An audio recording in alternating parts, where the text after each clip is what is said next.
ঈদের দিনে আমাদের ঘরে অনেক অনেক আয়োজন থাকা সত্ত্বেও সেমাই রান্না না করলে যেন একদমই আমাদের চলে না। তো আমরা সবাই সেমাই খেতে পছন্দ করি।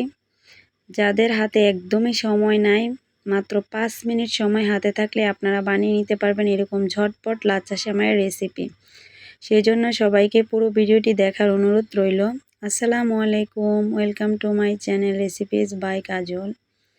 আজ আপনাদের সাথে শেয়ার করব কিভাবে একদমই সময় কম লাগে, মাত্র 5 মিনিট সময় হাতে থাকলে কিভাবে এরকম ঝটপট লাচ্ছা সেমাই রেসিপি বানাতে পারবেন, সেটা আপনাদের সাথে শেয়ার করব। ফার্স্টে আমি চুলার মধ্যে একটা পাতিল বসিয়ে দিয়েছি আর এর মধ্যে দিয়ে দিব 1 কেজি গরুর দুধ। একটা লাচ্ছা সেমাইয়ের প্যাকেটের জন্য 1 কেজি গরুর দুধ একদমই যথেষ্ট। এটা যখন হালকা গরম হয়ে আসবে এর মধ্যে আমি দিয়ে দিব 2 কাপ পরিমাণ চিনি। 1 কেজি দুধের জন্য আর 1 প্যাকেট সেমাইয়ের জন্য 2 কাপ চিনি যথেষ্ট। এবার আমি দিয়ে দিব সামান্য পরিমাণে লবণ। এটা একদমই অপশনাল, আপনারা অনেকেই মিষ্টির সাথে লবণ খেতে চান না, সেজন্য নাও দিতে পারেন, কোনো সমস্যা নেই। তো আমি তো খাই, সেজন্য আমি সামান্য পরিমাণ লবণ দিয়েছি। এবার এটাকে ভালো করে নাড়াচাড়া করে চিনিটা গলে যাওয়া পর্যন্ত অপেক্ষা করতে হবে। চিনিটা গলে যাওয়ার পর 3-4টা বলক আসলে এটাকে ভালো করে সিদ্ধ করে নামিয়ে নিতে হবে। এবার আমি এটাকে নামিয়ে একটা সাইডে রেখে দিব ঠান্ডা হওয়ার জন্য। বেশি ঠান্ডা হওয়ার দরকার নাই, আবার বেশি গরমের মধ্যেও দিতে যাবেন না। সামান্য গরম গরম কুসুম কুসুম গরম থাকা অবস্থায় সেমাইটা দিতে হবে। সেজন্য আমি প্রায় 3 থেকে 4 মিনিট এটাকে ঠান্ডা করে নিয়েছি। এই পর্যায়ে আমি সেমাইটা এর মধ্যে দিয়ে দিব।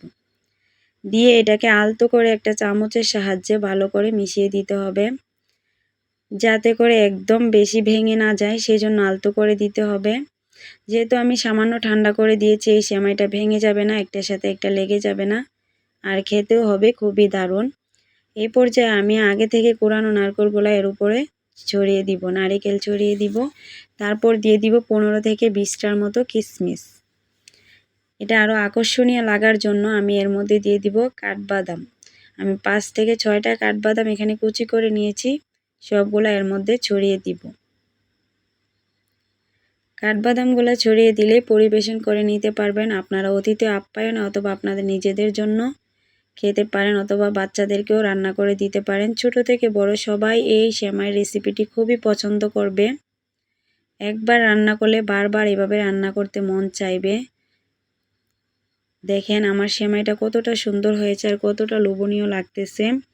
এই সেমাইটা খেতে খুবই দারুণ হয়। আর যাদের কাছে একদমই সময় নাই, মাত্র 5 থেকে 10 মিনিটের মধ্যে এই সেমাইটা রেডি করা যায়, খুবই অল্প সময়ের মধ্যে, আর খেতে হয় খুবই দারুণ। আমার ভিডিওটি ভালো লাগলে অবশ্যই একটি লাইক করবেন, চ্যানেলটি সাবস্ক্রাইব করতে ভুলবেন না, নোটিফিকেশন বেল অন করে দিবেন, যাতে এরকম নিত্য নতুন সহজ রেসিপি ছাড়ার সাথে সাথে সবার আগে চলে যায় আপনার ফোনে। সেই পর্যন্ত সবাই ভালো থাকবেন, সুস্থ থাকবেন, নিজের খেয়াল রাখবেন। আসসালামু আলাইকুম।